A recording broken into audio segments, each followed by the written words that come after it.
Hello Sri Lanka and hello Ceylon Digest. To focus on the present situation of COVID-19 coronavirus here in Sri Lanka, there are a few positive updates to be noticed in recent days. The one and most important thing is that the cases, mortality cases in Sri Lanka, those people who succumbed to the virus and who finally died, has been still limited to 12 or 13 numbers. Now we are talking about, as at today on the 21st of October, we talk about roughly 5,900 positive tested cases in Sri Lanka.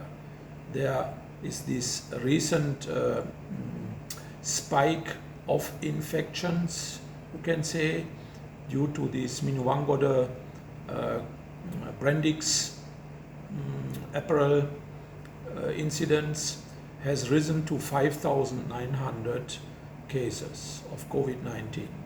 But very interestingly to say that in relation to the 5,900 cases, we have still only 12 or 13 deaths. More than enough, of course, but it's only 12 to 13 cases reported as death cases.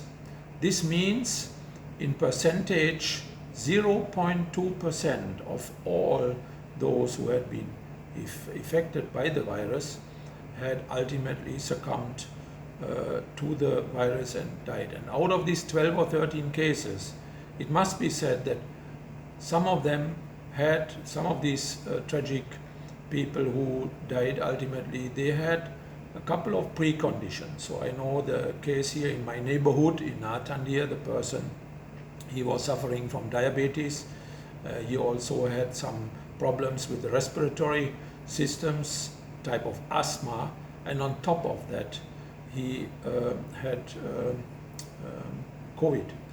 So there are people who are dying with COVID, of course, globally, worldwide. But it's another interesting point that the WHO, the World Health Organization, very recently has confirmed that COVID-19, the coronavirus, is not that what it was originally called a pandemic. In March, April this year, the WHO, among others, they said it is a huge pandemic coming to the world and it will result in millions of deaths.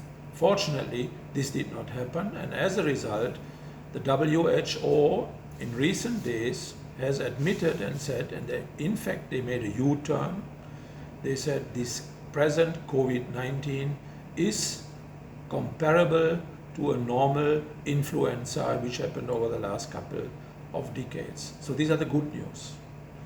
Then the need for changes, the very eminent, outstanding Nobel laureates, professors from Stanford University, Oxford University, and other renowned universities through the world, more than 300 experts commonly have recommended the governments in the world to not